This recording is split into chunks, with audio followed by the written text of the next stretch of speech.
Hello, everyone, and welcome to our 17th episode of Don't Mess with the Mommas. Don't forget, our motto is, you are the protagonist, not the victim of your destiny.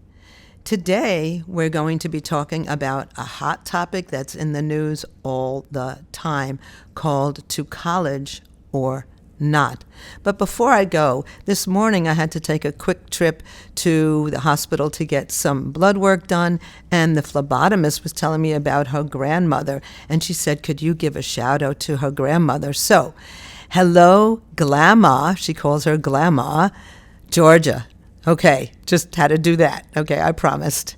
Okay, Johnnie, this is a topic that you are very passionate about. And you have a lot of training in this topic as well about college guidance, guidance, counseling, etc. Why are you so passionate about this topic?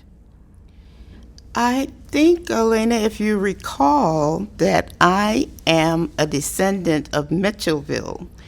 And Mitchellville is where compulsory education for America began on Hilton Head Island. And so it was ingrained in me as breath that a college education was essential to be able to survive and thrive and achieve the American dream. And so for my family, I have generations of college graduates. My mother was born in 1906 as a member of the greatest generation. And I believe there are not very many people who come from that generation who have a college education. And so then it became on down to me and my children and now my grandchildren. But the other part that makes me really passionate about this topic today is I was head guidance counselor for a while, and it was for the Generation X. And I just thought that everybody had to have a college education. It's like, you've got to go to college. I've got to find a way. You've got to find some way to go to college. And now, I'm not so sure. If I was a guidance counselor today, there would be very few that I would probably recommend college. It would be very cautiously, like, do you have a free ride, scholarship? Is your family wealthy enough to pay for everything? Are you going to become a doctor, a professor, a lawyer, or engineer? And if not, maybe we should talk about some other things. So that's what brings me to this point. And I'd like to know, for you, what's your perspective? Well, I think you hit upon something so important for today, and I agree that it was just an automatic. You would go to college, that's what you would do after high school. However, today, people are looking at things in a whole different directions, especially because college is very, very expensive, and there are so many other avenues to pursue. And I was reading recently that these days, a lot of young people, Gen Z and younger and whatever we're up to, Alpha, etc., they're thinking of themselves more as a consumer, and they're shopping around. They're not just automatically thinking, oh, I have to go to college. Now, I have to tell you, though, and we'll talk about the different avenues a little bit later on in this episode, but my experience at college, which was a difficult one because I wasn't able to go away at all, so I had to go from Brooklyn to City College of New York every day, and it was a bus, 2 trains, and then walking a half mile. And I didn't create any friendships, which is such a key component of college life. However, I had some courses that I absolutely adored, and I don't remember anything that I studied in high school, or barely, but I had a couple of courses that I'll always remember, and I think that's what college helps you with. It's not so much what you learn, but how you learn. and the interactions you have with different types of individuals that you would not have had the opportunity to have had you not pursued a college degree. And just to tell you about 3 courses, or actually 2, that stand out to this day, I took a course with Adrienne Rich, who is a very, very well-known poetess. And at that time, I didn't realize how famous she really was. And she compared my poetry to Lewis Carroll's. And I thought she was insulting me because in those days, as a college student, I took everything negatively. If somebody said something positive, I would twist it to the negative. And that was just my mindset. But it was so wonderful taking a course with her. What a wonderful, wonderful experience that I would not have had I not, pursued college. And another course was called Vampire in Fiction. Now, where are you going to get that in high school? And another course was all about Anthony Burgess. And these were courses that I really adored and had just wonderful, wonderful open dialogues that you just treasure every minute. But again, today there are so many different avenues to pursue, and we have to get away from the mindset that if you're not college educated, you're less than somebody who is college educated. Absolutely not. We have to respect and look at everyone equally. And to me, if you're skilled as a plumber, you are a magician, you are a genius, because I don't know the first thing about how to do anything with my hands. So I think people who are skilled to work with their hands are true magicians.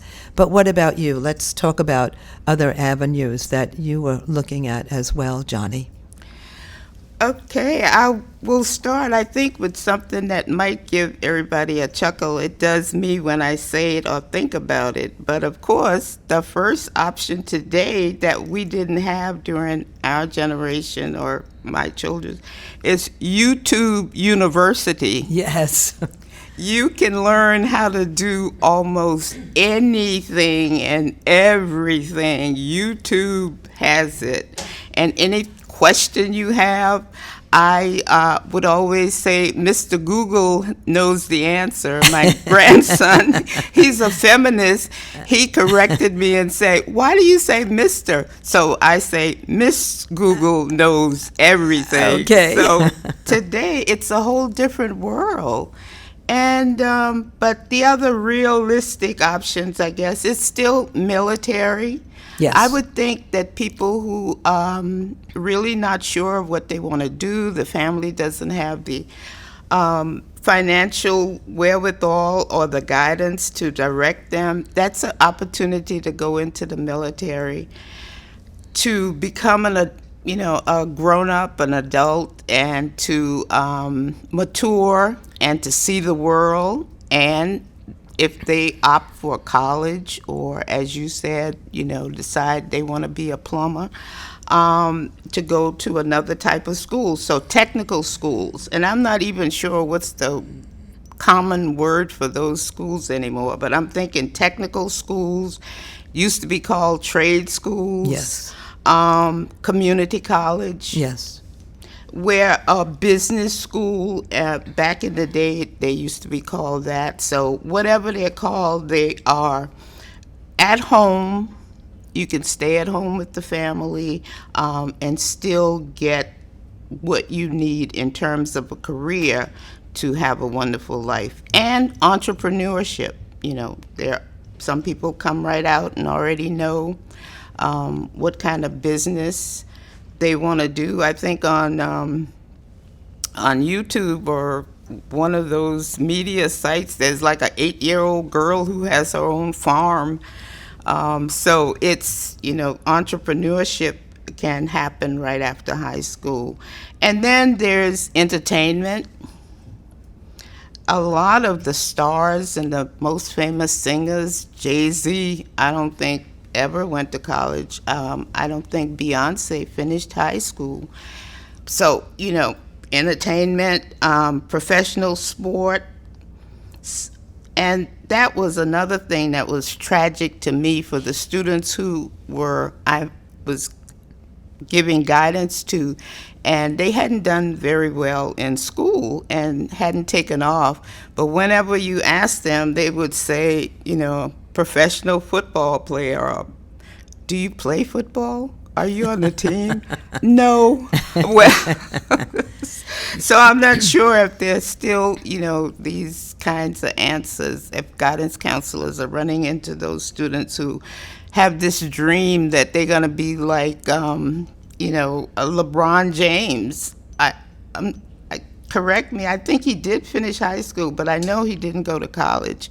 And, so professional sports, but that's like the odds of a person doing that, what are the chances? So I would always tell students, and I think I would still tell them, that that's a pie in the sky kind of dream, and so to be a little more practical.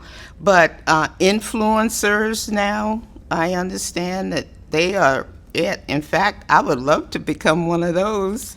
And the other option, of course, is win the lottery. But, okay. So we still have a lot of alternatives, and as you can see, college then is kind of reserved for a very small group of students. And I love what you said about the fact that there are so many different avenues these days, and you gave so many wonderful examples, although about winning the lottery, not sure about that one. But I think what's really exciting is that today things are changing so much, especially with artificial intelligence. Now the fear mongers are freaking out, people are going to lose their jobs, and that was the same situation when back in the day when the internet came about, or even before that, just computers in general, that all these people would lose their jobs.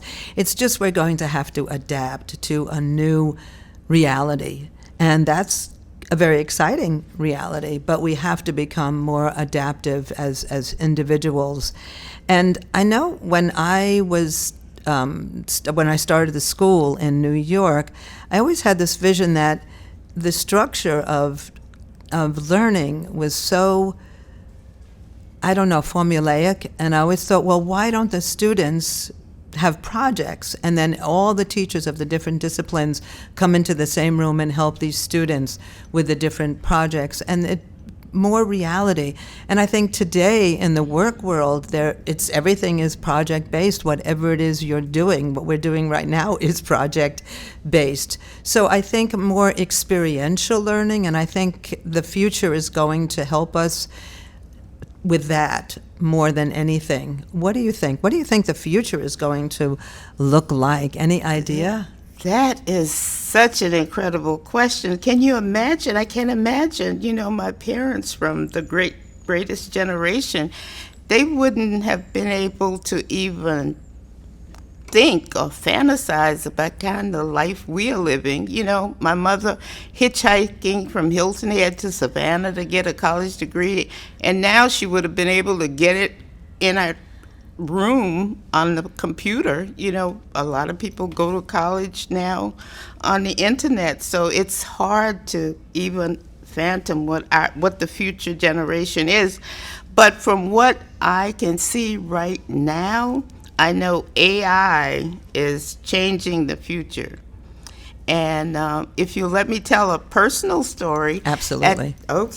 At the beginning of this year, I was and you probably followed me on Facebook, I was all gung-ho about going to law school. Right. Because I have this case, and I haven't been able to find an attorney who would take it and do it the way I think it needs to be done. So I was like, well, why don't I go to law school? And how that was such a thing, how to get to take the LSAT, and what would my score be? And I went through all of that. I studied for the LSAT. I had to go to Savannah, Georgia to take the LSAT. Then I got an invitation from the law school here in Charleston inviting me, so that meant my score was good enough for them to consider and want me as a student. And then I came in touch with, and I hope Julian doesn't mind me giving him a shout out, but he mentioned AI. I went to one of his workshops, and I was like, this is miraculous. What is this AI? I plugged in my case, And it gave me all of the laws and the precedences and the everything. I was like, I don't have to go to law school again. I can just develop my case using AI. So there's a change of plans. And to listeners, I hope you have discovered chatgpt.com. It opens up a whole new world. And so for the future, I'm thinking we've got to figure out how to make a living utilizing and considering what aspect AI will play, artificial intelligence will play in that. And so for the other generations, Generation Z, Alpha, and Beta, I can't even imagine. So I think it's back to my philosophy class. We were discussing back in the 60s that what will happen when people will not need to work.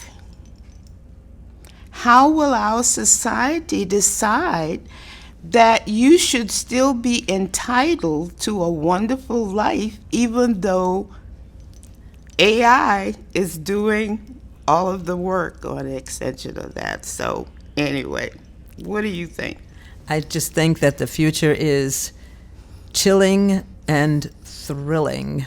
And I think that it's so wonderful to see the young people struggling now, of course, making decisions about college, about not going to college, about the future. Will I have a job? Because right now people are really struggling with college degrees to get a good job.